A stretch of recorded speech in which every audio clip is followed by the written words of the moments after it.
Folks, and welcome back to another edition of Money in Motion. Joined here with Monte. CPI coming in a little bit lower than anticipated yesterday, or excuse me, this morning. So that's had markets really rebounding back and squeezing a lot of the presumed shorts that have entered, or just people who have gotten rather bearish this week. So excited to talk about that and much more. Dollar kind of teetering here. We'll see what happens ultimately. But yeah, Monte, anything new? No, nothing new. But this price action is exciting, and I'm going to make a case for why I think we could see some continued positive price action into tomorrow and then into even Monday. I think that this is, some genuine strength. I still think there are so many people that are trying to short this market, and until that stops, we're going to keep going up. And every time it looks like we're about to break down, that's the best time to buy. And once again, that's been proven correct. And Tom Lee's been proven correct once again. But yeah, I want to take a look at the VIX, the DXY, and then some crypto assets as well, round things off. But if there's anything you'd like to start with, my friend, please feel free to do so.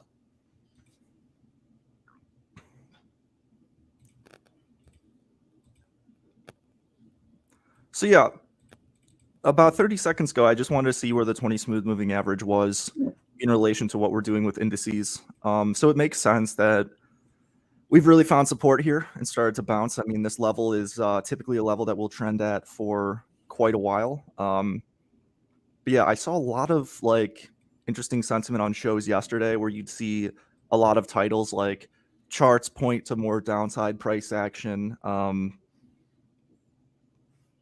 And I mean, that's been a few days. I don't know. We'll see. We're holding support. Things are, this is a decent retest as of now.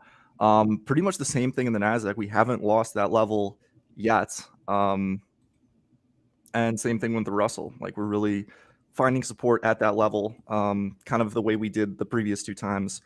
So I think when you pair that with a lot of very high anticipation for people, it almost feels like what you said, Monty, people kind of want to get bullish, or they feel that the market's gone up too far too fast, and so therefore we need to pull back. Maybe that was the end of the pullback. I mean, we'll see. But I'm certainly I'm out of Dow shorts. I'm not really looking at risk off positions unless they're in other assets, but not really equities at this particular point, at least after today's. And I think maybe CPI ends up being a catalyst, like Tom Lee was really suggesting yesterday. Yeah. All very good points. Thank you for that. And, one thing that you said there, it's like traders feel like they need to have that exposure. And I think that's definitely playing a role in these markets, is people feeling the need for exposure, but there's not too much conviction either way. But one thing that I talked about yesterday that I just want to briefly mention is the VIX. And, the VIX has been ironically very volatile this week. The VVIX would be interesting to see what that looks like. But anyways, VIX down 8% today, pulling back. That's good for risk on assets, of course. And if you look at the VIX and where it could plausibly pull back to, you would assume that the target would be about around 13, right? That's where you would look for potential bounce. That's the lows where we found support and had this kind of sideways price action in the VIX with a few instances of interim chop. But that's where I'd expect the pullback to at least go to. And then you take a look at the DXY, which is another gauge for risk, right? And this chart to me looks very ugly. Not very ugly, but ugly in the sense that it's going to revert back towards the $100 level, in my opinion. When you have this sort of extended positive price action, you make a top, pull back, retest previous support. This was clearly, this 102 level is a critical level for the dollar. And we bounced back up, got rejected a little bit lower than we did on the previous swing high. And because of that, I think that we're due for a pretty strong pullback relative for the DXY. So if you put those two in conjunction, the DXY and the VIX, I think that you have like essentially, you basically got like this much room to the downside to play, and like maybe not 36 days. I think it could be a lot faster than that. Something like this, I think, is very feasible.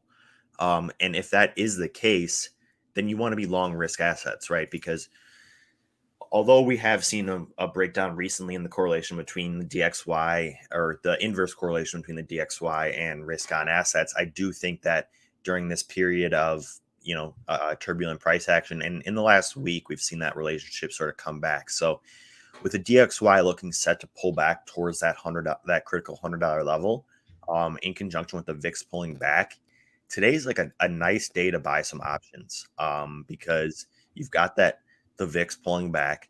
They're going to be a little bit less expensive. That's something I talked about yesterday.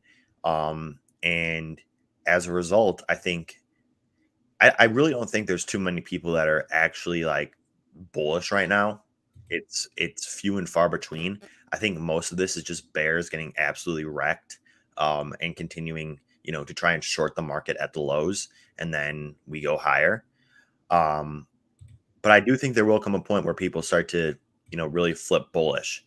And just because someone says they flipped bullish doesn't mean they flipped bullish. Like, I was watching CNBC and they're talking like, oh, like I'm flipping bullish, but yeah, and then you look at their disclosures and they're all short Coinbase and short Meta and short Microsoft. It's like, no, you're not bullish. So just be wary of that, because that is something that I've noticed some of the talking heads on CNBC and other networks doing as well.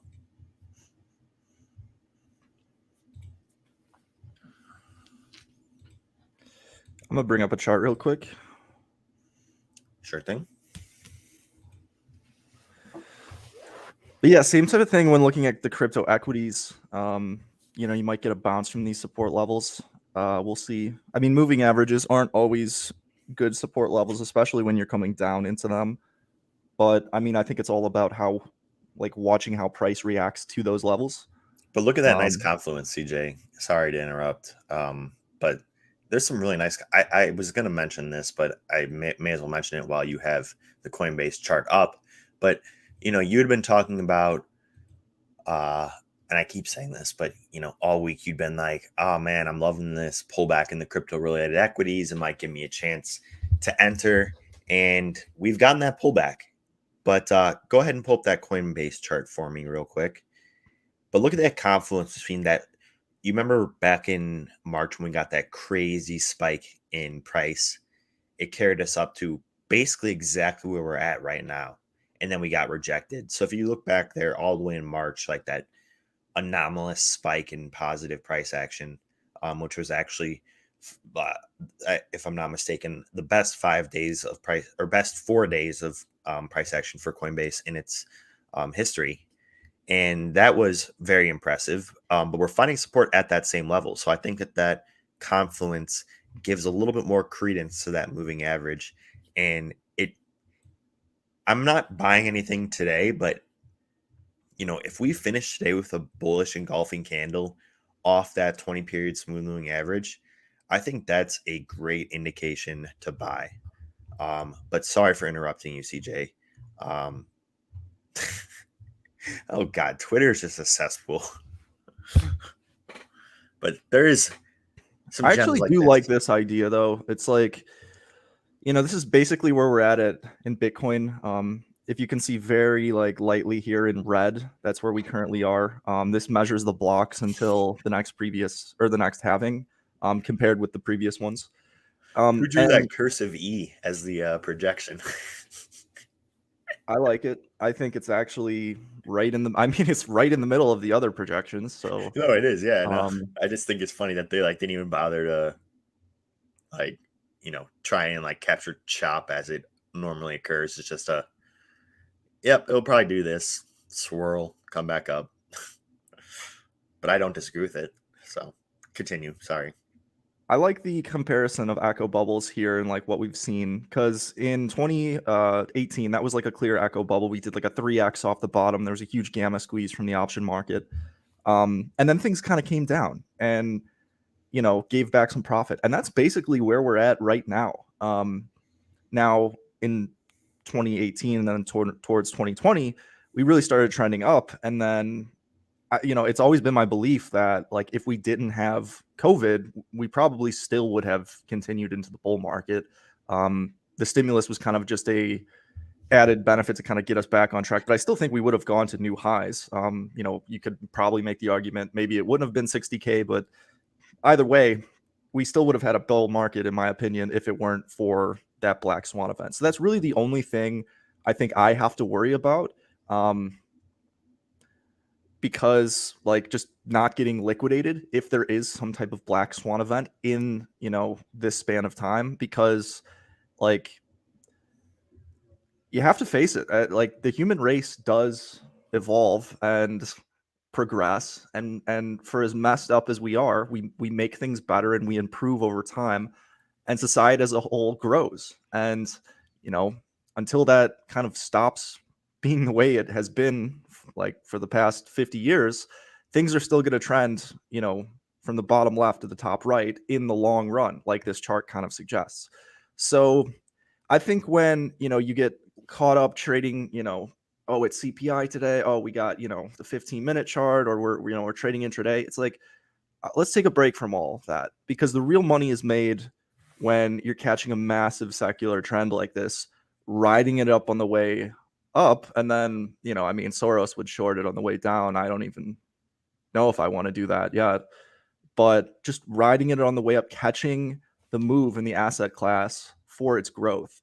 Um, that's like life-changing money, in my opinion. Trading is like income, but those types of moves can have the potential to be life-changing. Yes. Yes. Well said. Well said. Um, it's funny. I was talking to my brother and a group of some of his friends the other day, and they posed the question: how much money would it take for you to never watch or talk or be able to listen or do anything about sports again? So like I'm not allowed to watch anything. Can't watch Man City. Can't watch the Bulls. Can't do any of that. And I said for me it was 10. The number was 10 million. And the reason why is like you put 10 million in the S&P and it just yields 6% a year. That's 600K in just annual income for not watching sports. I'll watch something else. There's plenty of stuff to watch. It's 2023. There's I'll make my own sports with that type of dough. yeah, exactly. I'll buy the Cleveland Guardians for with that sort of dough eventually. I mean, think about that that compounding interest. But in all seriousness, no, like CJ's point about up and to the right, I think is 100% true. And like people just sometimes don't they fail to realize that whether or not we're in the midst of a secular trend or is this an echo bubble. Sometimes it can be hard to tell. I understand how people could be confused, but I think with you know everything that's happened, like think about the economic factors and everyone talking about how poor the economy is and how we've been in a recession or we're due for a recession. Like those talks have subsided. All the logistical talks of inflation and that half of inflation have subsided. So it's like with all of those things subsiding, when do we start, saying that this isn't an echo bubble and this is actually a secular uptrend? Um, I think it's worth considering. Uh, and for me, the biggest indication would be if the DXY breaks below 100. I think that would be a great indication. Also, of course, just the S&P and the Nasdaq making new all-time highs. They've already done that, but I think if they continue to do so, then we could see some really nice price action. But just briefly, I wanted to talk about Coinbase, CJ, because I am going to make a play on this one, and I just wanted to share it with the audience real quick. So looking at this chart, CJ already did a really nice job laying it out, but I just want to tell you guys what I am doing here. And so I have these red lines here. This is where I'd be looking to take profit if I were to buy Coinbase. And if I were to buy Coinbase, I would be buying spot, not be buying options. Although what I will say is the options are worth exploring in terms of their cost, because when you have a move down in the VIX of 8%, the options are going to become a little bit cheaper. So I would recommend, I personally am just going to buy a spot, but I think that Coinbase is a high vol stock, so their options are always expensive anyway. But with the VIX down 8% today, it might not be a good, or it might be a good day to go ahead and take a shot. And if you do believe that we're going to see continued positive price action tomorrow and into Monday, perhaps options that expire next week and are a bit out of the money around the $92 range. Those are probably, if I had to guess, trading at around $2.50. I haven't looked, so that's just a complete guess. But that's what I would guess the $92 options that expire on next Friday would be trading at. And that's not a bad purchase, in my opinion. I think that would end up being a profitable purchase. But then again, buying spot with a tight stop loss of 81.5 is a much safer and more conservative way to make this play. And that's kind of the way I've been looking at it. So, you have clearly defined risk. It looks like it could turn around to the upside. It's a high beta stock. And if we see continued positive price action in the S&P and in the Nasdaq, and the dollar continues to fall, I think Coinbase shows some signs of really positive price action because it's been beaten down post earnings. And I think it could rally back pretty quickly. All right, it's time to deploy. Oh, shit. Not just let's give 5%. Let's just dip the toe in the water and see how we're feeling based on that price action. Okay, I like it. I think that's a good way to put it. I think this is dipping the toe in the water territory here, because yesterday was so bearish and today, things are looking so positive. I think that if you were to try, and I know you're not necessarily, I gotta go get the other laptop. Yeah, go ahead. CJ's not the type of guy that tries to catch the bottom, or paint the top. And I agree that that's a fruitless endeavor. But if you can, with Coinbase right now, I think that. Did you say we don't paint we don't call tops and bottoms? Yeah, no, we don't. Do you? Only trading Be careful. Everyone but not. We can see your screen, so just be careful. If you're gonna pull up TradeStation. But I think Coinbase is one more time, just define risk right below that wick where we saw that supply absorption. I don't think you'll get stopped out because of the fact that we saw that significant supply absorption right here with this wick. This wick right here is very encouraging for me, that this level of 81.5 is a good place to place a stop loss. So I haven't done it yet. CJ's apparently trying to beat me to the punch and front run me. So he's gonna, while I'm talking, go ahead and, what are you buying, coin?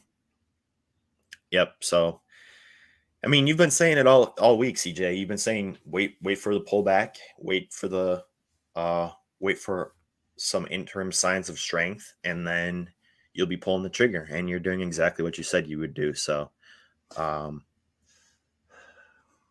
Yep. let's hope it works out for you, because I think that's really important too as well. I feel like I'm talking a lot this episode. Ryan is uh Ryan makes a good point. Monte is hyper today. Be careful trading with that energy. That is a good point. And that's why I think that today is more of a kind of dipping your toe in the water sort of day, rather than diving off the high dive, pencil dive, or What diving what head what first. what are you talking about? I look at my laptop for a second. Hear my No, high Ryan, diving. Ryan said Monte is hyper today. Be careful trading with that energy, and I think that's good advice. Uh, don't get caught up in, you never like ever want to get caught up in irrational exuberance, whether it's the downside or the upside. Be rational about it. Keep your stops tight. Have your targets. When your targets get hit, get out. Don't be a believer and think that it's gonna keep pumping. Just take your profits, be a happy man, and walk away from the table. It's hard to do. It's much easier said than done. Trust me, I know. I have done it plenty of times where I've not walked away from the table and watched my gains just slowly disappear. But if you're disciplined and exit when you hit your targets, that's, in my opinion, the best way to safely make money in these markets. All right, so I'm in All 5% of right. my overall Coinbase Dang, yeah, I just position. saw it pump. Okay. Let's talk about some individual names in terms of futures. Um, As Still like cocoa. I saw a question in the Twitter chat about copper, CJ. I know you had been trading around copper recently. What are your thoughts on the move that's making today? And if you didn't have any exposure to this, you don't have any exposure to this currently, correct? Yeah, I closed yesterday. You closed yesterday. Okay. How would you trade it if you're just approaching it with a fresh approach? What are you looking at?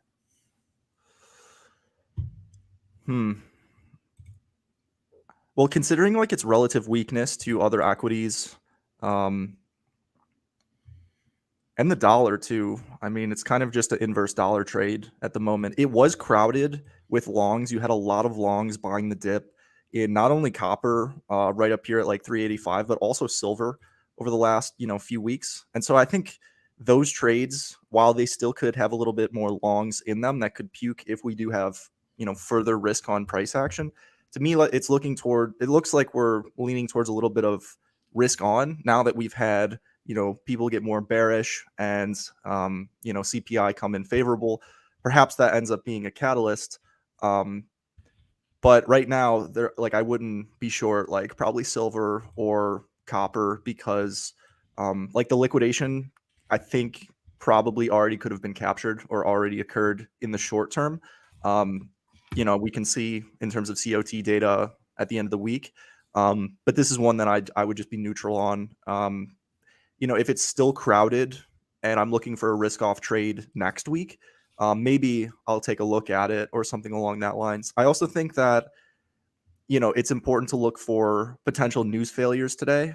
Like, I think energy is very interesting. We've been talking about this a while as it just, I mean, heating oil is like relentless. It keeps going further. But maybe if we close down today with, a lower CPI, maybe that's some type of news failure for energies, but overall, I think energies probably are going to underperform based on like just that sheer position. I don't know if there's a whole lot of buyers left, especially since that's not a market where you typically see a lot of retail flow into. But yeah, hopefully that answers your question on copper. Yeah, it's some good analysis. Thank you for that. Um, but some other commodities are really moving. Anything you want me to bring up in specific? I mean, selfishly, I'd love to hear your analysis on ZL. Yeah, ZL's weird. Like it didn't really rally with risk assets this I morning. Now know. it's starting to rally. So yeah, I don't know. I got out of this one and haven't really touched it ever since. Yeah, I have yet to close this one. I should have really closed it when we dipped below. I was expecting more of a breakdown when we dipped down below the moving average there, but it was bought up so quick that I didn't even have time to like think about exiting.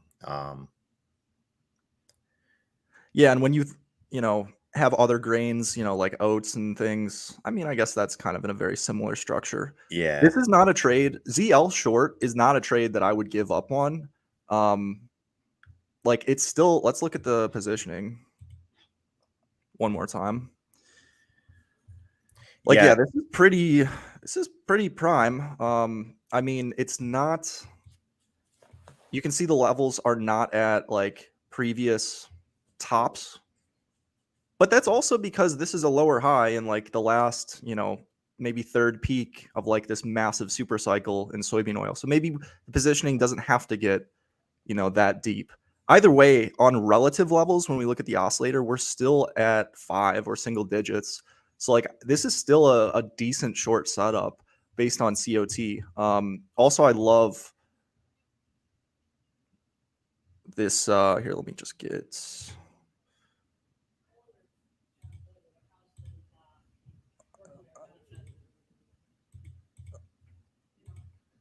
There it is. Okay, my bad. you're good. Commercial movements index. I like that. I like seeing stuff like that. For whatever reason, soybean oil has been pretty nicely responding to COT. Like, very clear over sold signal there. Local bottom. Obviously, it's never going to work every time, but for whatever reason, like this was a very overextended period of time. I got stopped out on this trade, I think, once before it actually ended up working in terms of longs.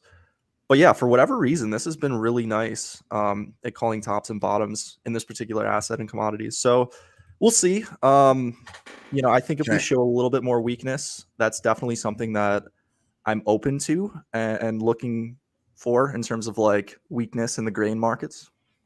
Yeah. You mind if I pose a question to you? So, a lot of that sounded pretty bullish.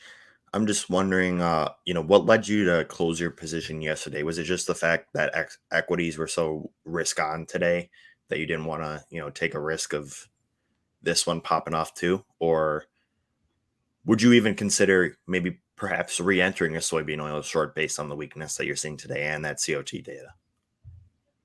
I think probably not today. Um, maybe like Sunday night before Monday would be an interesting short. Like if you're gonna get a risk off day, like last Sunday, that's when you got this move of 3.8%. That was like the key breakdown. So, yeah, I mean, the reason why I exited it, I happen to have like 5 positions open today, or not today, but like this week earlier. Now I only have one, which is Cocoa, just because it's the only one that's like still kind of working. But all the others, like, I just wanted to de-risk. It was that feeling that, like, earlier in the week, like when we had risk off price action all across the board, like all 6 of those positions were green, which is very rare for me.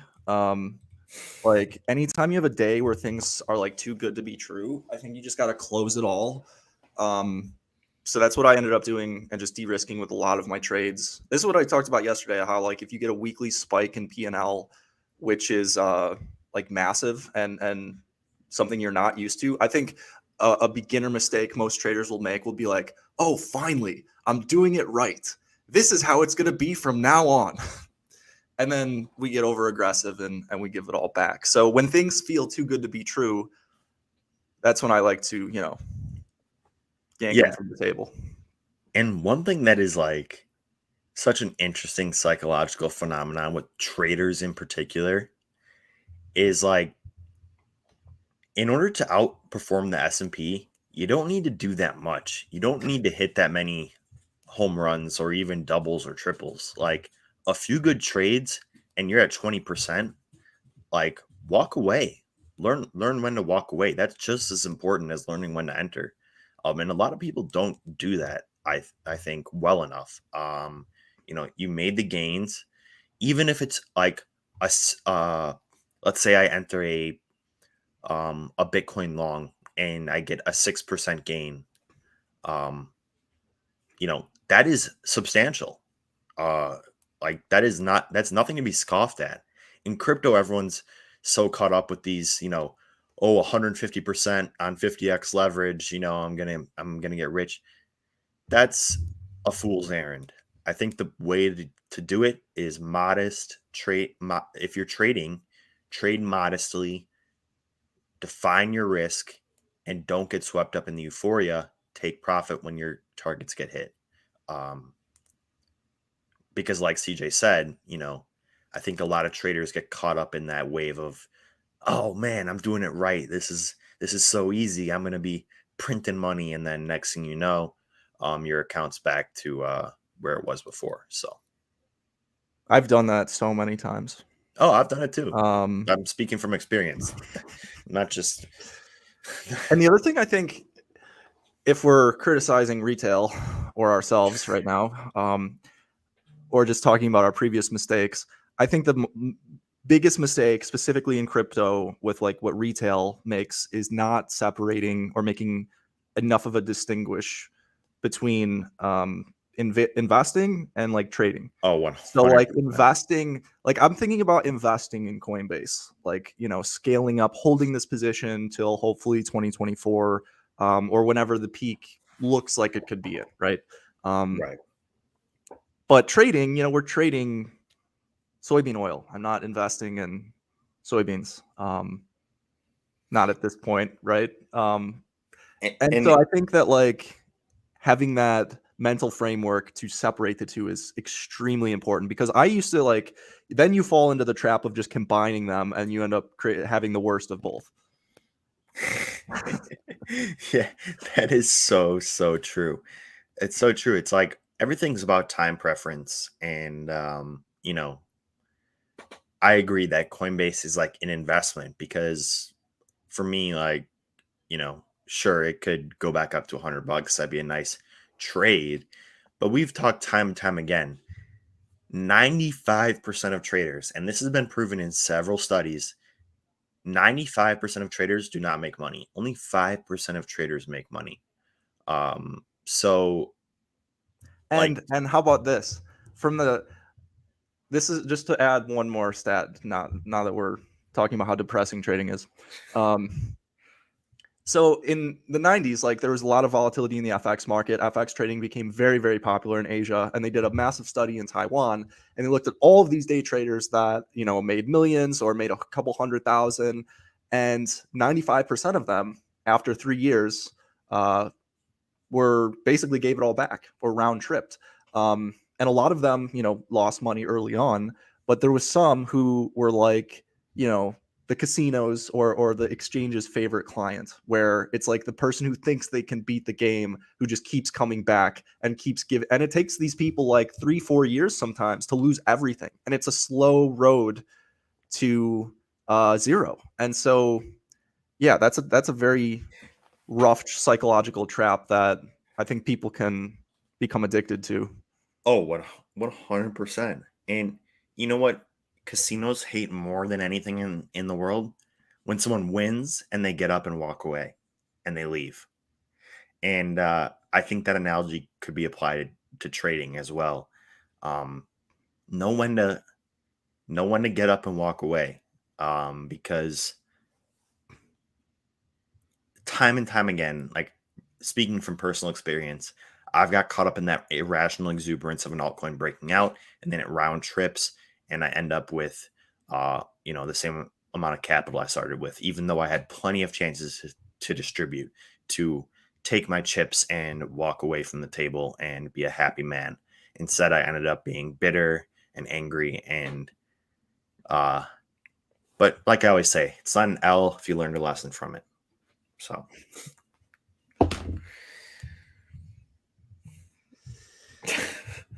Reminds me of that Archer episode where it's like, so what did you learn? To never confide in you? There we go. It's not a mistake. oh, oh man.